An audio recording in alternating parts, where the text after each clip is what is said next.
to speak to you about the coronavirus pandemic, share with you information about the fight against the virus, and outline to you the decisions I've taken about the next chapter of our common battle. I thank each and every one of you for the collective and individual effort you have put in to help contain the spread of the disease on our shores. The great majority of us continue to adhere to the social distancing and enhanced hygiene protocols. We have, as a result, altered our way of life to accommodate these changes. And we continue to make sacrifices to speed up the process of bringing our lives safely back to a state of normalcy. We've demonstrated, not only to ourselves, but also to the entire world, that we're capable of charting our own path towards containing the spread of this disease. We must all be proud that we have become a reference point for others on how to combat it.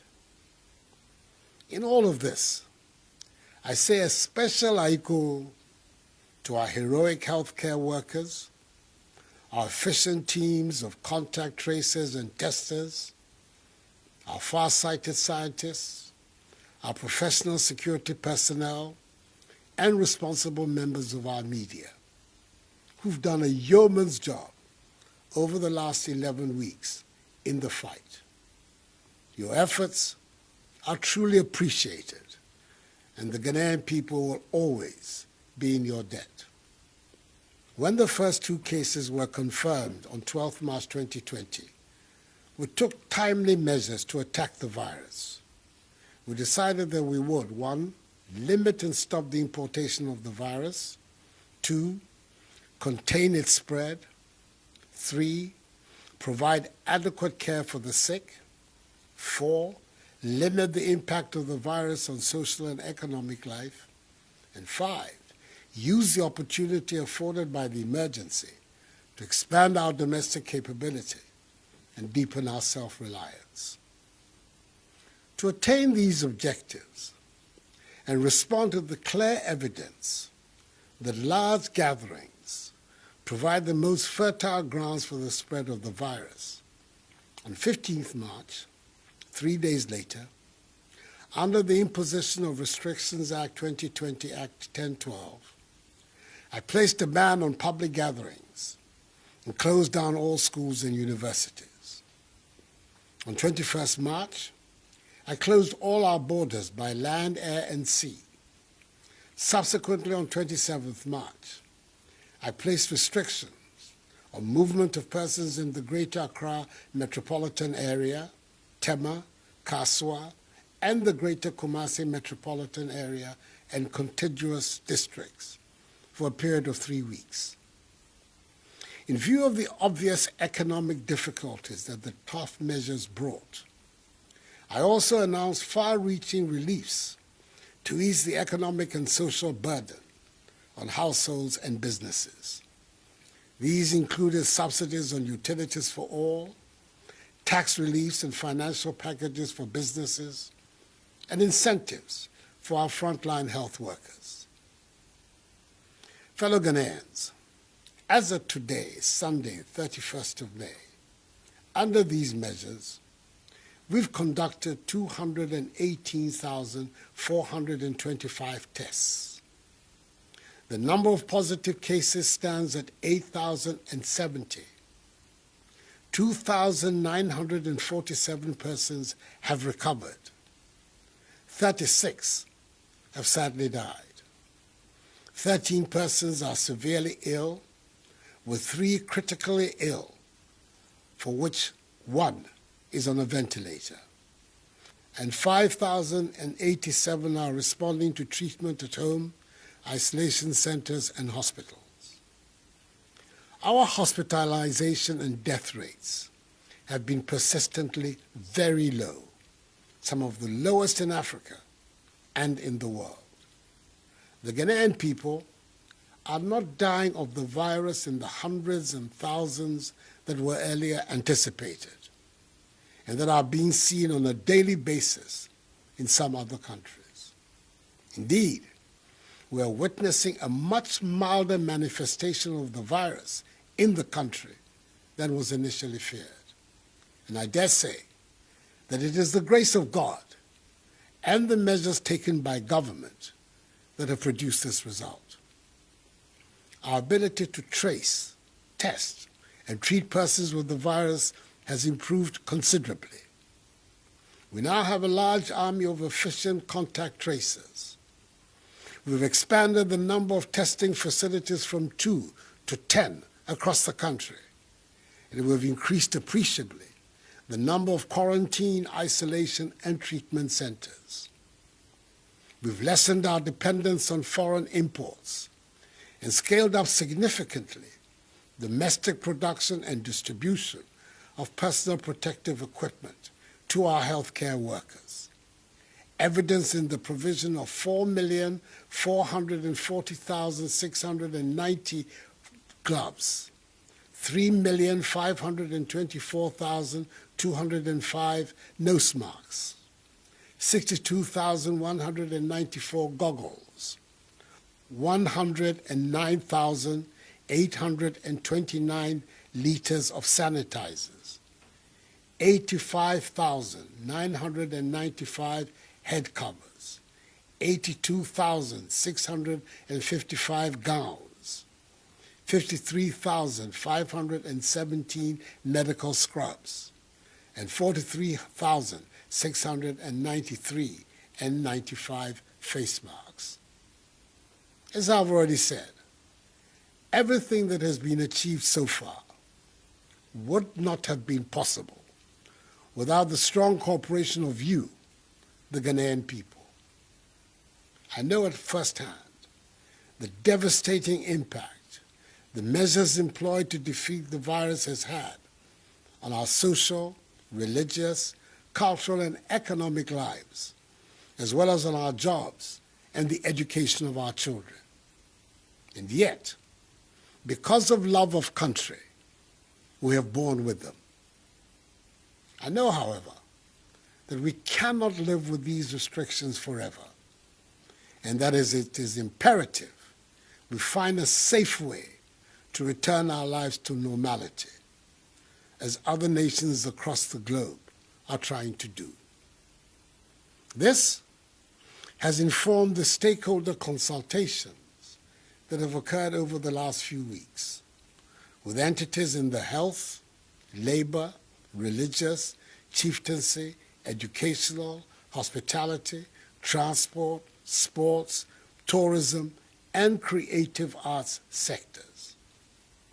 These consultations have hinged on an analysis of the data gathered and the adoption of best practices and experiences of other countries that have attempted to move on in the wake of the pandemic.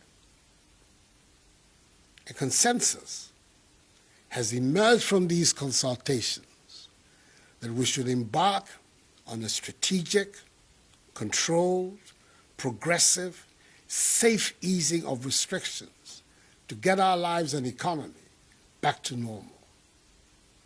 As I stated in my May Day address a month ago, I'm now in a position to outline the roadmap for easing safely the restrictions. Ours is going to be a phased approach involving a selected list of public gatherings based on their risk profile, socioeconomic impact, and most importantly, our capacity to enforce and to respond in the event of a flare-up in our number of infections. So, fellow Ghanaians, with effect from Friday, 5th June, we will begin stage 1 of the process of easing restrictions. An abridged format for religious services can commence. 25% attendance with a maximum number of 100 congregants can worship at a time in church or at the mosque, with a mandatory 1 meter rule of social distancing between congregants. In addition to the mandatory wearing of masks for all persons at all times in churches and mosques, a register of names and contact details of all worshippers and hand-washing facilities and sanitizers must be provided, with a maximum duration of 1 hour for each service. Religious institutions that are desirous of opening their premises to their members, such as churches, mosques, and others, must disinfect, fumigate, and put in place the requisite logistics needed to guarantee safe opening and operationing. They must work with the designated regulatory bodies and undertake test runs of the protocols I have outlined. I would appeal to them, in the case of Christians, on the first Sunday of reopening, i.e. 7th June, in the case of the Adventists, Saturday, 6th June, and in the case of Muslims, on the first Friday, i.e. Salat al-Jum'ah, on 5th June, to dedicate their worship to prayers for the nation in these challenging times. The Minister for Religious Affairs will tomorrow, Monday, 1st June, outline in detail the specific guidelines for the safe reopening of our churches and mosques. From Monday, 15th June, the decision has been taken after engagement with the teacher unions, whose cooperation I salute, to reopen schools and universities to allow for final year, junior high, senior high, and university students to resume classes ahead of the conduct of their respective exit examinations. Indeed, final year university students are to report to their universities on 15th June. Final year senior high school SHS3 students, together with SHS2 Go Track students, on 22nd June. And final year junior high school JHS3 students on 29th June. JHS3 classes will comprise a maximum of 30 students. SHS classes a maximum of 25 students, and university lectures will take place with half the class sizes. All final year students of educational and training institutions, which are being managed by ministries other than the Education Ministry, are to return to school on 15th June to complete their exit examinations. Again, prior to the opening of schools and universities, the Ministry of Education and the heads of public and private educational institutions will fumigate and disinfect their institutions. Each student, teacher, and non-teaching staff will be provided with reusable face masks by the Ministry of Education. With the avoidance of doubt, all other educational facilities, private and public, for non-final year students will remain closed. The Minister for Education in the coming days will outline in detail the specific guidelines for the safe reopening of our schools and universities. Private burials, now with a maximum of 100 persons, can continue to be performed. Restaurants providing seated services can operate under appropriate social distancing arrangements and hygiene protocols. Individual, non-contact sports can go ahead. Conferences, workshops, weddings, and political activities, except rallies, can now take place, but with limited numbers, not exceeding 100 persons present, with the appropriate social distancing and hygiene protocols.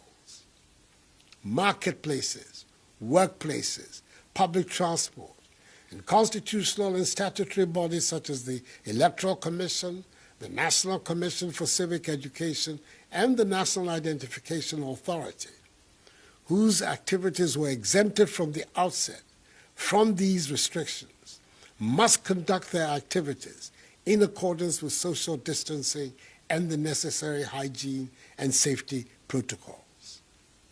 Whilst we step up public education of the protocols and public gatherings, let me also state that regulatory agencies will undertake random checks to ensure conformity with these rules, and the security services will be tasked to enforce them. Should any institution fail to adhere to these directives, its activities will be immediately prohibited and relevant sanctions applied. I have by executive instrument provided for these new directions and extended the suspension of the remaining public gatherings as set out in EI 64 15th March until 31st July. In here, I refer to the suspension of sporting events, nightclubs, cinemas, drinking spots, bars, beaches, festivals, funerals, political rallies, and large religious gatherings such as crusades, pilgrimages, and conventions. Our border, by air, land, and sea, remains closed until further notice for human traffic. However, given that there are Ghana residents stranded abroad, special dispensation is going to be given for their evacuation back to Ghana, where they will be subjected to the mandatory quarantine and safety protocols. Fellow Ghanaians, it is said that with greater freedom comes greater responsibility. The introduction of this phased opening up of our country means that each and every one of us must continue to remain vigilant and respect the enhanced hygiene and social distance protocols that have become part and parcel of our daily routine over the last 3 months. We cannot afford to let our guard down and ruin the successes we have chalked over this period. Yes, there exists a possibility of a potential surge in infections. As a precautionary measure, we've strengthened further our existing national, regional, and district response teams with the support of the security forces to step up to deal with any eventuality. Over recent weeks, we have learned from the cases at the fish processing plant in Tema and in the Obuasi municipality how to deal with such sudden spikes. We will continue to learn, review, and adjust where and when we need to do so. We will only proceed with this staggered opening up of our country when it is safe to do so. Fellow Ghanaians, now more than ever, we must adhere to enhanced personal hygiene and social distancing protocols. Wash our hands with soap under running water, refrain from shaking hands, and we'll wear our masks whenever we leave our homes. In the Ghanaian context, it has been established that the cases of comorbidity, i.e. underlying health conditions, that are associated with almost all the COVID-related deaths are mainly diabetes and hypertension. The risk factors for these diseases are being overweight, eating refined foods, too much salt and sugar in meals, inadequate physical exercise, excessive alcohol intake, and smoking. It is thus critical that we improve our fitness levels and adopt healthy eating practices that incorporate our local foodstuffs, which boost our immune systems. Persons with these diseases must take extra precautions and take their treatment seriously. I'm calling upon the Ministry of Information, the National Commission for Civic Education, and the media to intensify public education of these protocols and directions.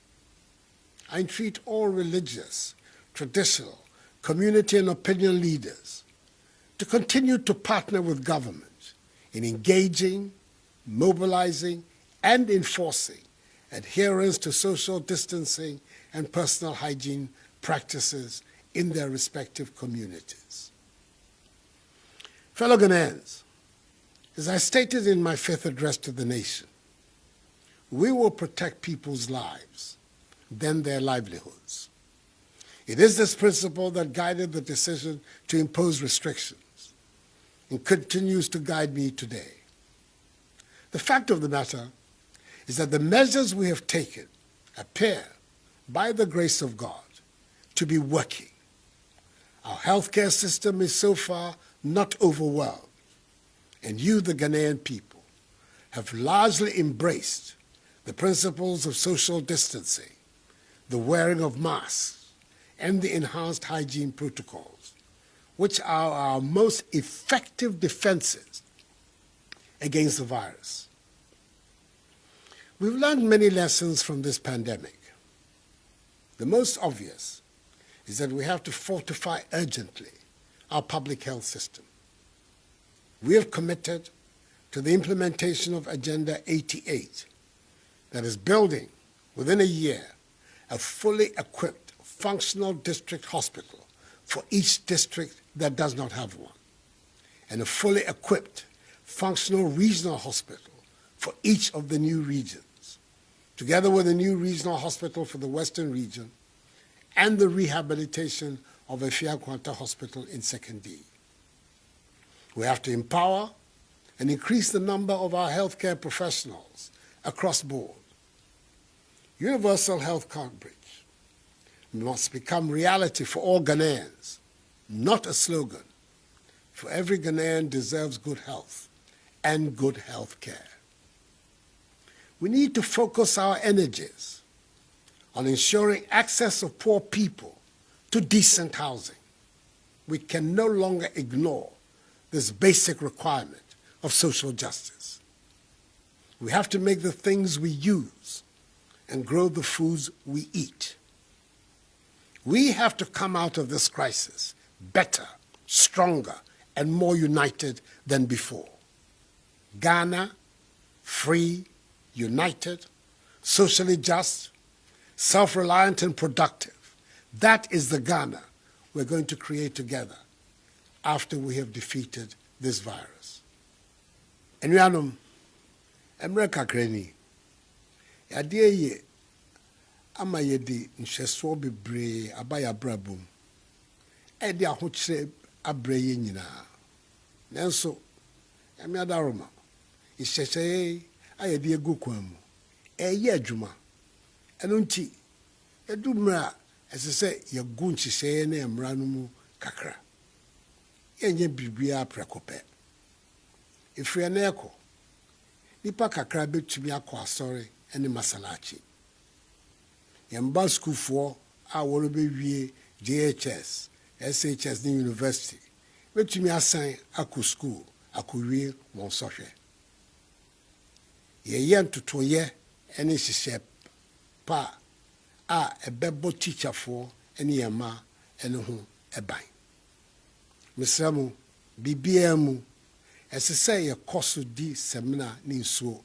ɛhohoro yɛn nsa yɛmfa sanitizer ɛmpepa yɛn nsa yɛnhyɛ mask yɛpue kɔ nipa mu a yɛma nkwan ɛndeda yɛn ntam yɛndidi yɛn ho ni ne yɛndi yɛn aduane titiriw mesrɛ mo asɛm a meke mongye ntom na motaa m'akyi na mommoa me na me nso mentumi mmoa mo yɛayerɛ abɔ yɛn nyinaa fam nti yɛn nyinaa mbom yɛnsɔre mpagya yɛn ɛne yɛn man Ghana ɛyɛ me mɛ besane wɔte hefi mu fio ne hani bi mewa ɛha wɔ fɛn chinyɔmɔdromo na ɛkɛ hefi mu na ne ɛtwuni na ɔyɛwɔ mimba magbɔdɔ mi fio agbene me fio banye amebo somo ke maslachi ya wobi ni your JHS SHS ke university ni ame ba gbena me ba nya meya ni ame ya gbena mi to gbejiano ko ni school bi ke ame ni choloe ni sane ko akaba isani wo ha be aka wote ni wo forwarding ni wo kwa sanitizer afi wode ni wo wo mask ni wo kwa wo he ojogba ni wo ye wo ma ni eni mi panye fai sane min yo ne nye hia nye ye ni nye ba finse nye wa mi ni mi huma nye ma wanye ela ne wo fe wo gbeshi no nya wo fe wo fe kome ni wo hino ke wo ma Ghana fellow Ghanaians out YENDE TV. Let's keep our own.